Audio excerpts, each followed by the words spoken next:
Hey guys, so I'm looking a little tired. I've had a rough night. So, I may cry through this because I think I'm just finally coming to the realization.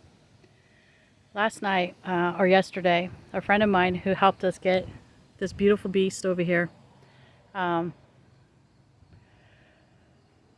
told me that the people that were supposed to take him for their twins and board him, that they sent him off to a kill pen. And the thing about it, and because they said that he has EPM, he's an ex-racing horse. He's beautiful, and that right now he has a few little problems. His eyes looks a little infected, and he has little scrapes on him. But overall, he's a good horse. And so I was texting him the other day. I texted the guy who took him the other day, and I said, "Hey, how is Bronco doing?" And he had the audacity to say, "Well, his daughter was riding him, and his back leg was twisting, and they asked a vet. It is curable, but they were told that they should put him down." Okay, granted, living on a farm, and I know some of you city slickers are going to probably watch this and probably say, "Oh my gosh, you can't kill animals or whatever." But, the thing being is when you live out in the country, there are certain times you have to put animals down. I agree with that. But for this guy, okay, so you took him so your kids could ride in 4-H and race barrel and poles. So maybe his age has caught up to him, and you knew he wasn't riding for a year and a half. So he needed to be broken in slowly. If you take my fat ass and you go stick me in the gym right now and I go work out for an hour, I'm going to fucking keel over, okay? Plain and simple. Sorry, getting a little mad here. But you're going to work me up. You're going to work me up for maybe 5 minutes, 10 minutes, 15 minutes, half an hour, a couple days a week, a couple days a month, whatever the case may be. But I haven't been working out for like about 5 years. You're not going to stick me in for an hour and want me to perform and do all what you think I should do. So anyhow, beautiful, right? He still stands right or whatever. He's not hanging up any leg or anything. So anyhow, so when I texted him and said, "Hey, because I was working on some pictures yesterday, and I seen the pictures of my son riding him and things like that, and I thought, wow, how is he doing?" So I text him, how's the horse doing? Text me back, and he says, "Oh, well, like I just said a few minutes ago, that she was riding him and he has EPM, and the vet said it's curable, but we should just put him down." So basically what he was saying, because I got this horse and I'm boarding him and that he's going to end up costing me money, it's just easier to put him down than to see if you want him back or if there's other options for him to be a pasture horse somewhere. So that's what it comes down to. And not only that, they wanted to take a trip, I heard, and they needed gas money. Okay? That freaking stinks. Because first of all, I gave you the horse because the horse was given to me by a horse owner. And so with that, the horse should have never went to where he went. But we're going to get to that. So anyhow, so in that text, that's what he said. They had to put him down. Does this look put down? That don't look put down. Because if you were to humanely put something down, whether you had to euthanize him or put a bullet in his head and that to bury him, that's not put down. So when I text you and you tell me you put him down, that's like end of story. Don't go looking for him. Don't worry about it. It's taken care of. He's gone. So as you guys will get to know me, I'm very investigative. Don't tell me no. If it can be done, it will be done. So what did I do? So there's a local place and I went there yesterday.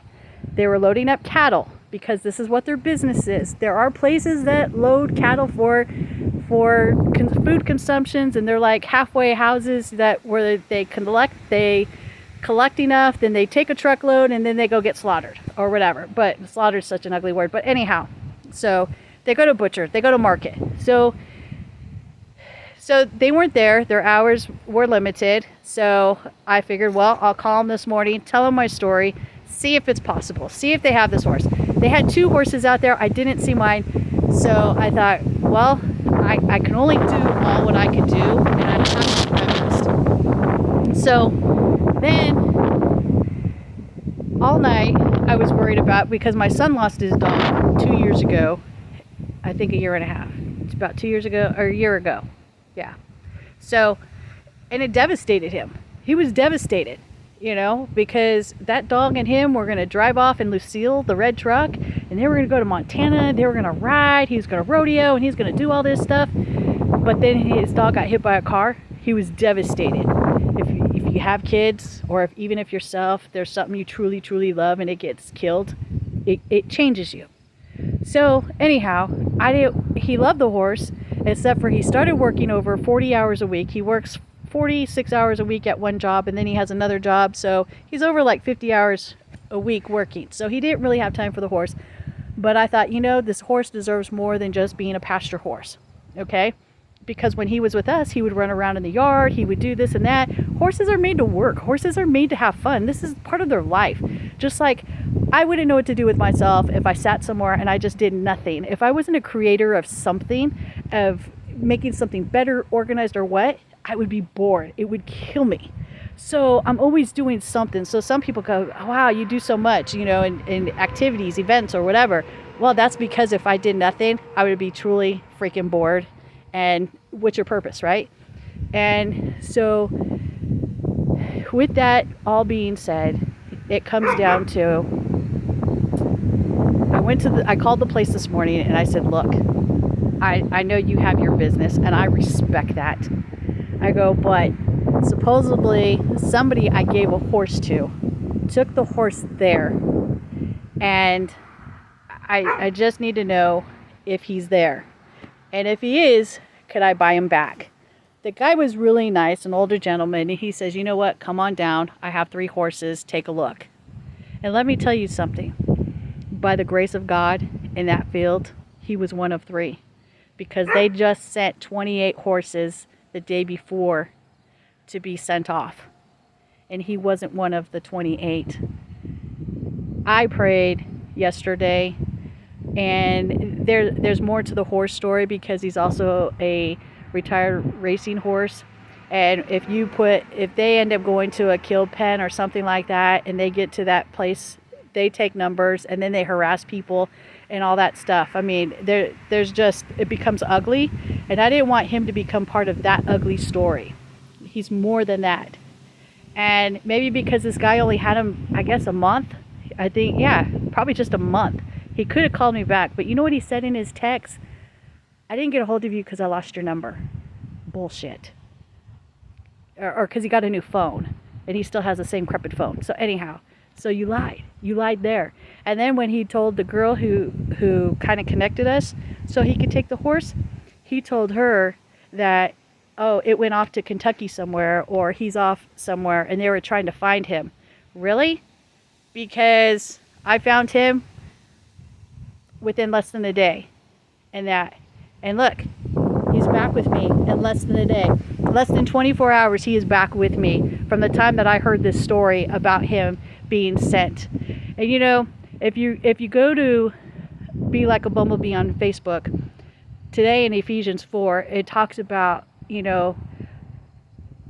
not being angry, or don't take your wrath and don't sleep overnight with it. And last night I had a really rough sleep because my son milks and I had to get him up at 2:30, but I ended up being up about 1:30 and I didn't get to bed until like 11. So I didn't get much sleep. And then this morning I woke up early because I wanted to get my devotion out. That was the first thing I needed to do because I had to get to work early today because I had some stuff to do there. And then I had to try and call for him, and it's just, with all that, I mean,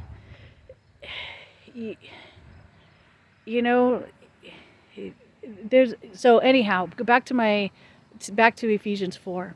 So as I wrote up Ephesians 4, I usually have a lot of commentary with that, but I didn't. I just had an opening prayer, and then in my closing prayer, we are taught that we can go to God with prayer.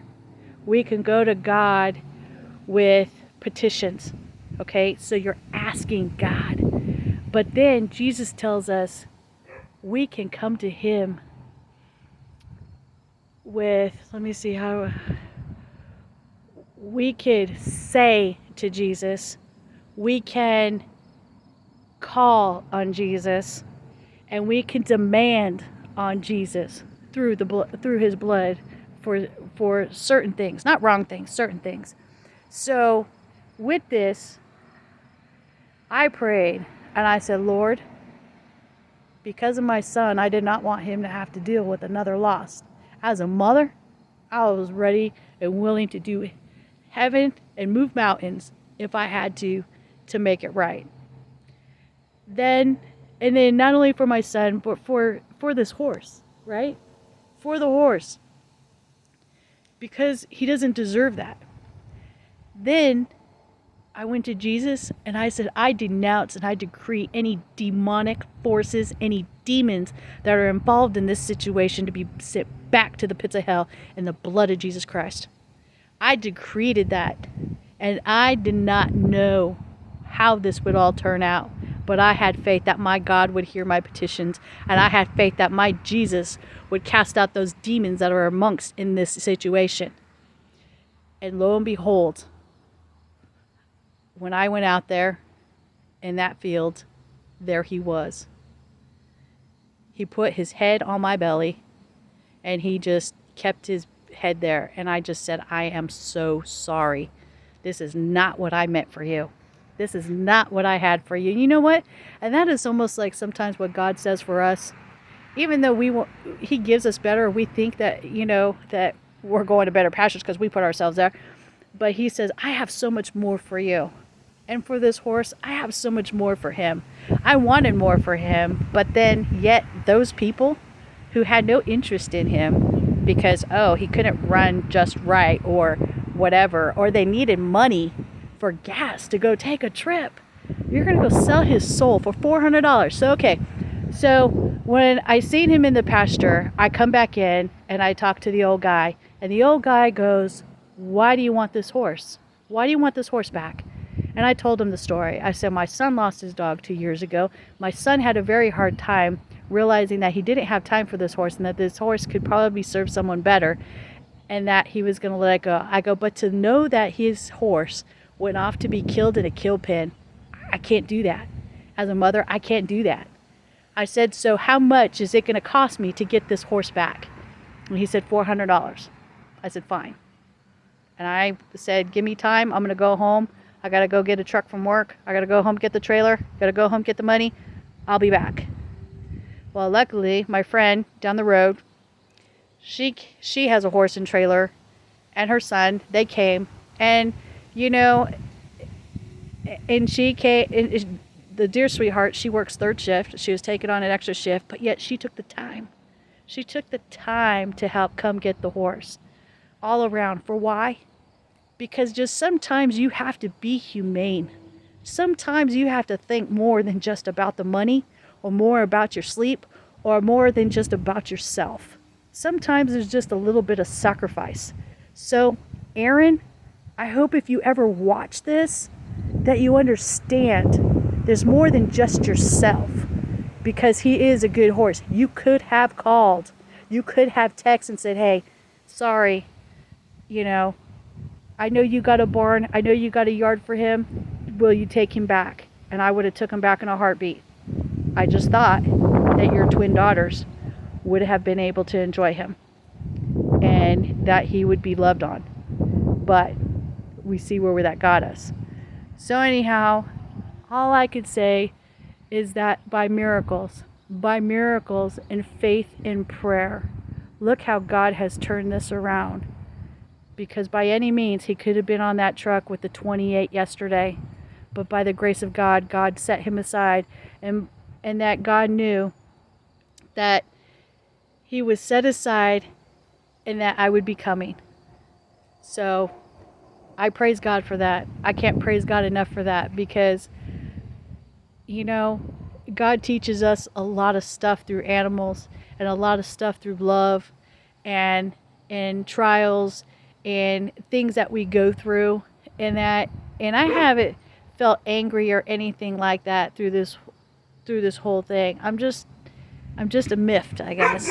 A miffed that someone would be such a jerk, and it's just this boy, at least if he's a pasture animal for the next few years, so be it. At least he gets that. But he did not deserve to be put in a stressful situation and stuff. So let me see if I can get him over here. Hey, Bronco, want a cucumber? Bronco. Hey, Bronco. Bronco. Hey, Bronco. Hey. Hey. What's up? What's up? Hey. Bronco. Hey. Bronco. He's probably a little mad at me. Hey.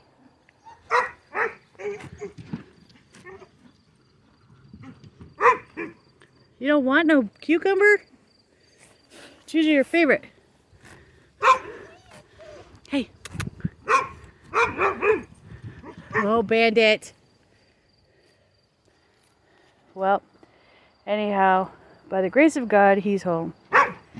And we just got to make sure he looks good. He just needs a little fat put on him and that.